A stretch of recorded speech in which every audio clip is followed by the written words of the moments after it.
perjalanan haji ni dia adalah tempoh masa untuk nak mendidik hati. Kalau kita dah bayar pakej mahal ni, kalau balik orang tak panggil haji, tak nak toleh. Jadikanlah kami insan-insan yang menyahut seruan-Mu di waktu yang tepat pada hari-hari haji pada tahun ini, ya Allah. Ahli panel yang pertama, Al-Fadhil Ustaz Hanafi bin Abdul Rahman, dan yang kedua seterusnya kepada Al-Fadhil Ketua Musyrif KMJDT Ustaz Halim Shah bin Anwar. Mungkin ada yang kenal, dan sebenarnya segala perbincangan dan semua kita punya syllabus diatur baik. Perbincangan yang diketuai oleh Ustaz Halim Shah. Alhamdulillah pada kali ini kami bawakan kedua-dua ahli panel yang hebat dengan tajuk yang diberikan, iaitu haji, ujian kaki versus ujian hati. Yang kita nampak daripada awal adalah kita nampak bahawa pastinya kita memerlukan kaki yang kuat. Dengan perjalanan demi perjalanan, bermula daripada rumah kita menuju ke KLIA, dan kemudian nanti kita sampai di Jeddah, dan kemudian kita menuju kita punya hotel, dan kita akan menunaikan umrah yang pertama, dan kemudian kita akan persiapan menuju ke hari-hari masyarakat. Dan itu semua memerlukan kepada kekuatan kaki. Tetapi walaupun begitu, sebenarnya kalau kita lihat kenapa dalam lafaz azan, ketika dilakukan azan melalui hadis Nabi SAW, tiap-tiap kali dengan lafaz azan dijawab dengan lafaz yang sama. Allahu Akbar, Allahu Akbar, Allahu Akbar, Allahu Akbar jawapannya. Asyhadu an la ilaha illallah, asyhadu an la ilaha illallah itu jawapannya. Tapi ketika mana hayya 'alas shalah, dan ketika itu jawapannya dengan la haula wala quwwata illa billah il aliyyil azim. Apabila dipanggil, marilah solat, tapi kenapa jawapannya la haula wala quwwata? Tidak ada daya, tidak ada kekuatan kecuali kepada Allah yang maha tinggi lagi maha agung. Sebab sebenarnya tuan-tuan, yang boleh tunaikan solat berjamaah bukan kerana kakinya kuat, bukan kerana fizikalnya kuat, tapi kerana itu izin daripada Allah yang maha tinggi lagi maha agung. Jadi tuan-tuan pergi haji, walaupun memang perlu pada fizikal yang kuat, tapi yang lebih utama adalah itu kehendak dan upaya yang Allah berikan kepada kita. Percayalah, sebenarnya nanti kadang-kadang kita lihat yang sakit lebih kuat untuk beribadah berbanding yang sihat. Jadi daripada itu saya terus kepada sahabat panel yang pertama. Maka mungkin Ustaz boleh jelaskan kepada kita semua, bahkan pada saya juga Ustaz, untuk saya mengetahui bagaimana sebenarnya niat kita untuk kita sama-sama nak tunai haji ini dengan betul-betul hati kita betul-betul ingin menuju kepada Allah Subhanahu Wa Taala, sebagaimana Allah minta Nabi Allah Ibrahim untuk seluruh manusia. Allah kata dengan Nabi Ibrahim, hendaklah kamu menyeru manusia untuk menunaikan haji. Maka nanti akan datang kepada kamu yaqtu karijala wa ala kulli dhamiri ya'tina min kulli fajjin amin. Nabi Ibrahim tak bantah pada Allah, sedangkan waktu dia seru tak ada orang depan dia. Waktu dia seru tak ada pun video rakaman depan dia untuk disampaikan kepada manusia. Tapi kerana itu arahan daripada Allah, Allah kata kamu seru saja, nanti aku akan sampaikan kepada seluruh manusia, bukan hanya pada zamanmu, bahkan selepas daripada zamanmu, bahawa mereka akan datang daripada segenap pelosok bumi. Jadi benarlah itu arahan daripada Allah. Jadi saya serahkan kembali kepada Ustaz Hanafi. Mudah-mudahan Ustaz boleh jawab persoalan ini tentang bagaimana hati kita untuk menuju kepada haji. Bismillahirrahmanirrahim. Alhamdulillahirabbil alamin, wassalatu wassalamu ala Rasulillah sallallahu alaihi wasallam wa ala alihi wa ashabihi ajma'in. Terima kasih kepada sahabat saya Fadil Ustaz Luqman selaku moderator forum kita pada petang ini. Yang saya hormati sahabat saya dan guru saya sebenarnya Ustaz Halim Shah. Saya bercakap tapi dia akan dinilai nanti. Ustaz Halim Shah ni guru saya walaupun sahabat, tapi beliau tempat saya rujuk apa-apa hal hukum berkaitan dengan isu-isu ibadah dan sebagainya. Soalan yang dikemukakan oleh Ustaz Luqman tadi berkaitan dengan niat. Saya mulakan bicara pada petang ini dengan firman Allah Subhanahu Wa Taala dalam surah Al-Baqarah. Bila Allah cerita tentang haji, Allah nyatakan wa atimmul hajja wal umrata lillah, dan sempurnakan haji dan umrah kerana Allah. Ayat ini kalau kita tadabbur baik-baik dalam semua jenis hukum ataupun ibadah dalam rukun Islam, sembahyang, puasa, zakat dan haji, semua ni kita buat memang kerana Allah. Sembahyang kita daripada niat usalli ada ujungnya lillahi ta'ala, niat Ramadan itu juga puasanya lillahi ta'ala. Tapi kalau kita lihat dalam ayat surah Al-Baqarah ini, Allah meletakkan ini satu-satunya ibadah yang Allah nyatakan tunaikan haji dan umrah kerana Allah. Sembahyang tak ada pula dalam Quran, sembahyanglah kamu kerana Allah. Kita takkan jumpa. Puasa juga Allah tak kata puasalah kamu kerana Allah. Tapi bila haji umrah berbeza cara Allah suruh. Jadi sekarang ni kita sebagai umat Nabi SAW, yang pertama, macam mana kita nak faham arahan ini. Kenapa dalam bab haji Allah kata perintah tunaikan haji dan umrah kerana Allah? Kata para ulama, bersesuaian dengan ibadah ini, haji yang dipanggil sebagai ruhiyah wa jasadiyah wa maliyah. Ibadah yang melibatkan badan kita, harta kita, dan juga jiwa kita ini nak dihimpulkan macam mana nak sempurnakan haji ini benar-benar kerana Allah. Kita akan tentang niat ni 3 perkara. Sebelum kita buat ibadah, semasa melaksanakan ibadah, dan selepas pun kena jaga niat juga. Kita faham ni pasal niat wabillahi ta'ala, niat umrah, niat haji ni. Tapi kalau contoh katalah kita nak pergi ni lagi 20 hari, lagi 11 hari kan, orang tanya nak pergi haji ke? Orang kawan satu pejabat baru tahu kan, mana pergi dia saya? Pergi yang siapa? JDT. Pergi yang 60,000. Tak maaf, yang 100,000. Itu pula jawapan kan. Orang tu saja sikit je kan. Ni pergi dengan tabung haji yang muasasah. Taklah, saya pergi catat sikit. Orang tanya tu sikit je dia punya soalan dia tu kan. Jawapan kita lebih kurang macam tu lah kan. Jadi kita kadang-kadang gini, nak orang tahu kita pergi yang mana. Tak salah pun. Bukan kita kata salah pergi yang mahal-mahal ni. Kaedah dia apa? La khaira fit tabdir wa la tabdir fil khair. Tidak ada kebaikan, sebarang bentuk kebaikan dalam mana-mana pembaziran, dan tidak ada sebarang bentuk pembaziran dalam mana-mana kebaikan. Itu fakta. Boleh kita kata membazir kalau orang buat ibadah, tak ada istilah membazir dalam ibadah. Dan tidak ada apa-apa istilah kebaikan dalam pembaziran.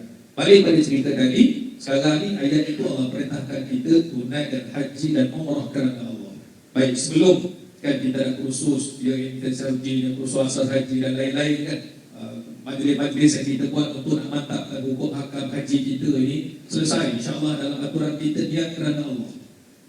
Semasa kat sana gitu juga kan. Dan yang paling penting selepas daripada tunaikan haji, tuan-tuan sekalian, laksanakan ibadah ini merupakan satu perkara yang besar. Haji ini perkara besar sebab dia melibatkan rukun Islam. Misi kita ke sana 46 hari, 45 hari. Ya Allah, macam mana aku nak sempurnakan hidup aku sebagai seorang mukmin. Nak lepaskan soalan esok di padang mahsyar. Kita tak nak esok akan ditanya, ada benda yang belum beres lagi, ada yang tak settle lagi dekat dunia ni. Aku dah berikan kau kesihatan, kata Allah. Aku berikan harta, aku berikan kelapangan masa, rezeki dan lain-lain. Tapi kenapa tak datang? Luqman mulakan tadi dengan ayat dalam suratul Hajj. Allah panggil. Sebab itu bila hari ni kalau ditanya, kenapa nak pergi haji ni? Saya belum sampai seru lagi. Jawapan itu kalau dalam konteks Al-Quran tak betul. Allah dah panggil kita lama dah. Sebelum kita lahir lagi Allah dah panggil kita. Sebab itu jawapan kepada panggilan itu, wa'adzinu finnas. Wahai Ibrahim, panggil orang datang. Sebab itu bila kita datang saja pakai ihram saja, nak jawab balik panggilan itu dengan apa? Labbaik Allahumma labbaik. Ya Allah, kami datang sahut panggilanmu ya Allah. Bila Allah panggil, lama dah zaman bagi kita Nabi Ibrahim alaihissalam. Sebab itu kalau kita lihat orang yang datang tunaikan haji ke Baitullah ini, dan tunaikan haji di Mekah, Al-Mukarramah dan sebagainya, kita datang ni membawa status kita sama. Dengan niat yang sama tadi, status kita pun hamba Allah Subhanahu Wa Taala. Tadi kemudian dah ceritakan tak ada terbentang kapet merah, layanan yang istimewa, 5 star, 5 bintang, semuanya komplit. Tapi hakikatnya kita datang ke sana dengan membawa hati kita ni macam mana? Status kita sebagai hamba Allah Subhanahu Wa Taala, bersedia tak kita menghadapi macam-macam kemungkinan. Sebab itu dia bermula dengan doa dan niat kita ni, tuan-tuan sekalian. Kalau baca Al-Kitab Imam Syafi'i ataupun Imam Nawawi, sunat kita memperbaharui niat. Memperbaharui niat. Esok niat lagi, lusa niat lagi kan. Sebab apa? Sebab dia menjentik hati kita buat benar-benar kerana Allah. Allah Subhanahu Wa Taala saja yang maha mengetahui niat kita ni macam mana. Kan itu nanti Allah akan balas. Ya Allah akan balas kan. Jadi apa yang kita belanjakan, ruang masa yang kita berikan, semuanya diinfakkan kepada Allah ni. Mengharapkan satu saja, ya Allah, moga-moga apa yang kami lakukan pada hari ini ada nanti natijah yang terbaik di sisi Allah Subhanahu wa taala. Dan dengan niat yang baik, kita dah niat ni nak doa kepada Allah, jangan sampai niat kita terganggu di tengah-tengah jalan. Jangan sampai niat kita terganggu. Ni masalahnya.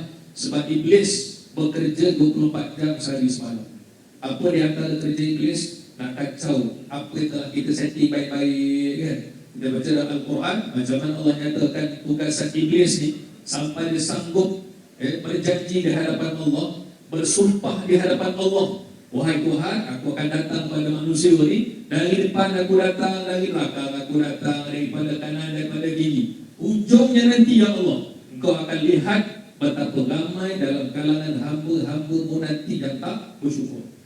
Mereka akan jadi orang kufur. Jadi misi kita untuk haji, ya Allah, jadikan kami dalam kategori hamba-hambamu yang bersyukur. Kena tutup ruang-ruang pintu hasutan iblis ini. Supaya itu kena sama kita bagi nasihat, sama-sama kita berpesan, kawan sebilik ke, kawan satu maktab ke, satu grup LGBT ke, saling ingatkan kepada awal sampai akhir, jangan sampai kita terpesong. Sebab itu kita mohon kepada Allah Subhanahu wa taala, ibadah ni, orang yang kuat ibadah, banyak buat benda baik, bukan sebab dia pandai, bukan sebab dia ilmu dia tinggi, tapi dia dapat buat hal itu sebab Allah berikan taufik dan juga hidayah. Ramai orang yang ada ilmu tapi tak dapat buat pun, bukan dia tak tahu, fakir tak tahu, tapi tak dapat hidayah. Jadi kenapa kita boleh buat, kenapa kita pergi haji, kenapa kita boleh sembahyang? Semuanya dengan taufik dan hidayah dari Allah Subhanahu wa taala. Jadi itulah Ustaz sebagai mukadimah kita pada petang ini, untuk kita sama-sama, saya pun pesan diri saya juga, mudah-mudahan kita perbaiki niat kita, betulkan niat kita, mudah-mudahan yang kita buat ini semuanya lillahi ta'ala. Wallahu a'lam bishawab. Jazakallahu khairan jazak kepada Al-Fadhil Ustaz Hanafi dengan jawapan yang ringkas tapi padat. Itu berkaitan dengan niat kita, dan saya yakin dan kita semua yakin bahawa tuan-tuan bagi haji dan bakal hajah, niatnya untuk daftar dengan KUJLT, niatnya untuk pergi haji, semuanya memang asal memang baik. Dan memang asalnya kita memang terbaik. Cuma tadi Ustaz Hanafi sebut, iaitu bagaimana pendapat Imam Ghazali, adanya niat sebelum, yang itu sebelum haji. Saya yakin kita semua dah niat. Nanti semasa haji, sepanjang haji berlangsung, dan kemudian yang lebih kritikal adalah selepas daripada itu. Itu masalah utama. Jadi kita berharap mudah-mudahan dengan niat kita ini, kita tak nak jadi rasa lebih baik daripada orang lain. Jadi kadang-kadang kita duduk hotel ni, aku nak pergi haji. Orang yang keliling-keliling kita ni semua kita rasakan ini. Waliyahzubillah, mudah-mudahan tidak. Dan kemudian daripada Ustaz Alim Syah, disebut oleh Nabi SAW, Nabi Muhammad kata, dalam kita punya badan ada seketul daging. Kalau baik, maka baiklah seluruh jasad. Kalau jahat, maka jahatlah seluruh jasad. Dan ujungnya Rasulullah sebut, ala wahiyal qalb. Ketahuilah bahawa itu adalah hati. Jadi macam mana Ustaz dalam kita nak pergi haji ni, kita nak menjadikan kita punya hati ni sehingga nanti menerjemahkan kepada seluruh fizikal kita menjadi fizikal yang baik, dalam kita menjadi bakal duyuf rahmat. A'udzubillahi. Assalamualaikum warahmatullahi wabarakatuh. Bismillah walhamdulillah wassalatu wassalamu ala Rasulillah sallallahu alaihi wasallam. Terima kasih pada sahabat saya Ustaz Luqman Al-Hakim Abdul Rahman, yang mulia panel yang pertama, Fadhil Tuan Ustaz Hanafi bin Abdul Rahman. Jadi tuan-tuan, insya-Allah Subhanahu wa taala, hati ini memang paling payah nak dijaga. Yang paling payah nak dijaga kata ulama ialah sangkaan buruk pada orang. Perkara yang pertama yang berada di dalam hati terlintas cepat, tak payah usaha, tak payah fikir, tak payah modal apa-apa, buruk sangka. Kita naik kereta, orang potong laju, terus buruk sangka itu akan datang. Terus akan buruk sangka. Pekerjaan hati yang paling cepat, tak payah fikir. Agaknya orang fikir-fikir, baru buruk sangka. Tak ada. Kita berlaku siang, malam baru kita buruk sangka. Bukan. Terus buruk sangka. Tiba-tiba buruk sangka terus. Kita lalu depan orang, terus buruk sangka. Ini pekerjaan hati yang paling cepat. Jadi buruk sangka itu mudah-mudahan tidak ada pada kita. Allahuakbar. Jadi tuan-tuan, insya-Allah, bab hati ini dan bincangkan pada petang yang mulia ini ada dua perkara. Kalau dalam bab fiqh, niat ini kita bincangkan sah atau tidak. Iaitu semasa mengerjakan amalan. Kalau kita mengerjakan haji, semasa mengerjakan itu, niat.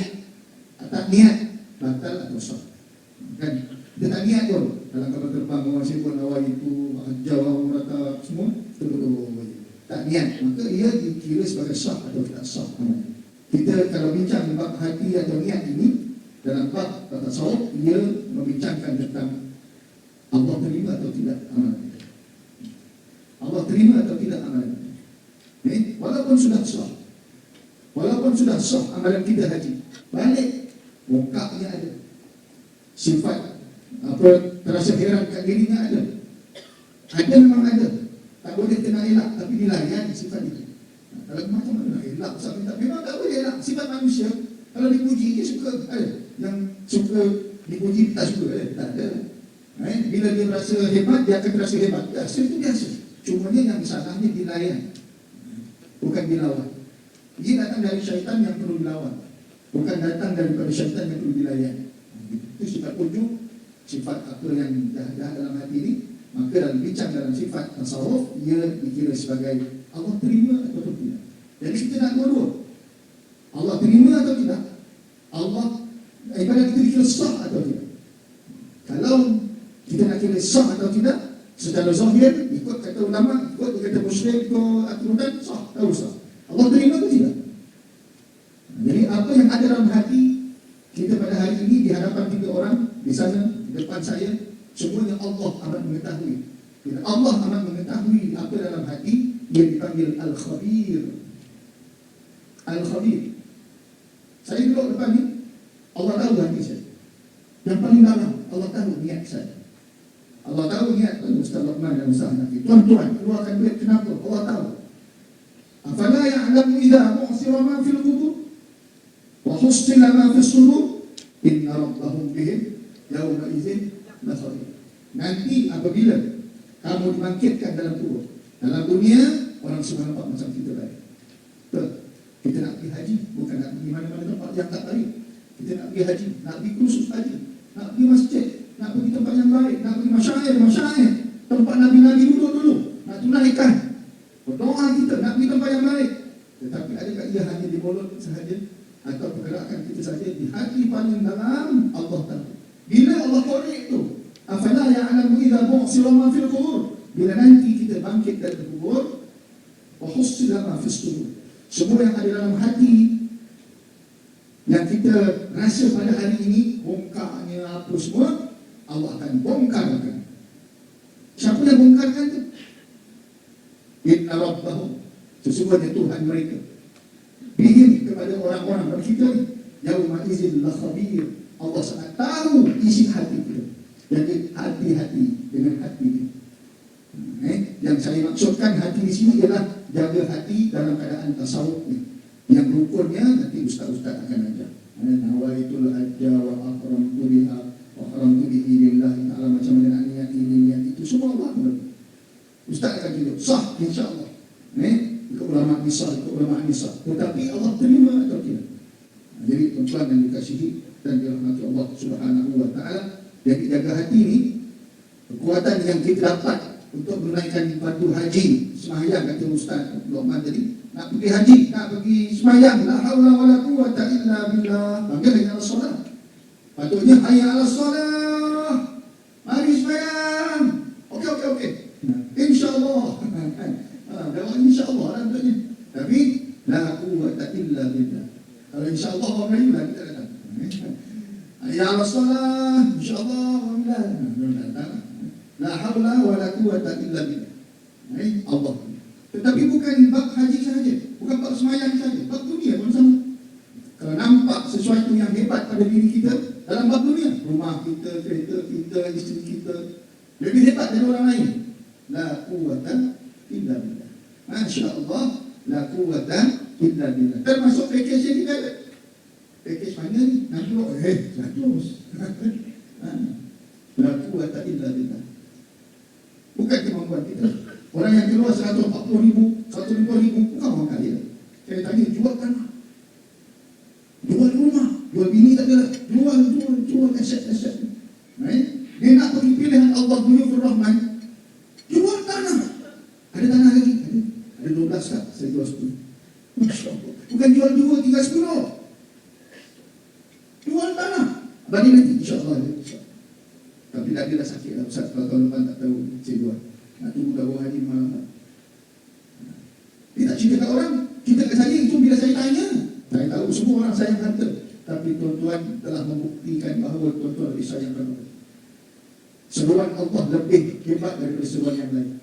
Nah, jadi tahniah pada tuan-tuan yang telah memiliki hati yang telah dipegang oleh Allah. Allah yang pegang hati. Hati bukan milik siapa? Milik suami. Adanya milik Allah. Suami boleh tukar milik itu. Suami milik hati kita milik siapa? Milik Allah. Allah boleh swing hati 2 jari Rasulullah SAW kan? Macam itu. Hari ini nak pergi, esok tak jadi pergi. Hari ini sayang, esok tak sayang. Tapi mudah-mudahan Allah ajar kita untuk istiqamah dalam niat kita daripada awal nak pergi haji. Jual tanah, jual ini, aku nak pergi. Sampai akhirnya nanti, sampailah kita mati. Hanya Allah yang tahu kesusahan kita mendapatkan keuangan. Jadi tuan-tuan kasih Allah, Imam Hasan Al-Basri mengajar kita doa berpandukan ayat Allah Subhanahu wa taala, Allahumma anta rabbi warzuqni al-istiqamah. Ataupun ramai, Allahumma anta rabbuna warzuqna al-istiqamah. Itu dalam ramai. Bismillahirrahmanirrahim. Allahumma anta rabbuna warzuqna al-istiqamah. Ya Allah, Engkaulah Tuhan kami, kurniakan kepada kami istiqamah. Istiqamah apa? Sekurang-kurangnya istiqamah kita dah berniat baik untuk menunaikan haji, jangan tukar-tukar. Apa pun terus sampailah kita dikurniakan kejayaan pergi dan balik oleh Allah dengan selamat. Itu. Bila kita berhajat kepada Allah, hati kita berhajat, jangan lupa sebut insya-Allah.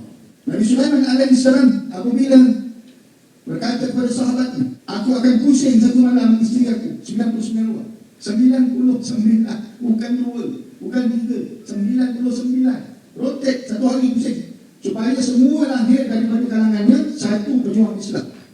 Satu pejuang Islam. 100, 99 lelaki lahir akan berjuang Islam. Dah habis buat sorang, tak mengandung, sorang tak. Tak ada, kecuali ada seorang, ada yang tidak cukup sempurna keadaan dia. Maka Nabi SAW sebut, dan diajarlah, dan disebutlah oleh sahabat Nabi Sulaiman, kena sebut insya-Allah, tak sebut. Nabi SAW, Nabi itu bukan sahabat. Nabi SAW cerita kepada sahabat, kalaulah Sulaiman alaihissalam sebut insya-Allah, akan lahir. Apa sahaja kita berhajat, niat, azam, nak sungguh-sungguh pergi haji, malam-malam, ya Allah, aku berhajat untuk menunaikan fardu haji, insya-Allah. Gantungkan kehendak kita pada kehendak Allah, maka Allah akan tunaikan. Itu hati. Jaga hati dengan insya-Allah. Walaupun kita angan-angan seorang-seorang, yang kalau insya-Allah ni ramai-ramai, yang kita insya-Allah, insya-Allah, betul-betul ramai-ramai. Kalau seorang-seorang, ya Allah, esok aku nak pergi. Cakap seorang-seorang dengan Allah, aku nak pergi, ya Allah. Aku nak merancang ini jadualnya, ini itinerary-nya, ini. Insya-Allah. Seorang-seorang sebut insya-Allah, Allah dengar perkataan. Jadi hati, niat, jaga sah atau tidak sah. Dengar ustaz-ustaz sebut, bila nak niat, bila nak apa, hati yang Allah terima atau tidak itu. Jangan ada ujub, jangan ada riak, jangan ada nak menunjuk-nunjuk. Kalau ada perasaan itu normal, cuma jangan dilayan, tapi dilawan. Kalau ustaz saya ujuk ustaz, tapi tak boleh. Kalau kita lawan, berusaha, ada juga usaha. Itu jihad namanya melawan nafsu. Kalau dah tak ada, mana tak ada jihad dalam nafsu. Kan? Ada benda tu, tapi lawan. Makin kuat, makin lawan, makin besar pahalanya. Apa nak lawan? Lawan sifat ujub, riak dan sebagainya. Allahu a'lam bishawab. Kadang-kadang cerita, jangan nak cerita. Bagaimana? Tak cerita. Riak nanti, riak lah tu. Cerita sikit. Aku duduk kat sini ni, aku tak nak cerita, nanti riak. Itu riak lah kan? Cerita, orang nak cerita-cerita. Kan? Jangan berlebih-lebih dan supaya jaga hati kita supaya jangan menunjuk sah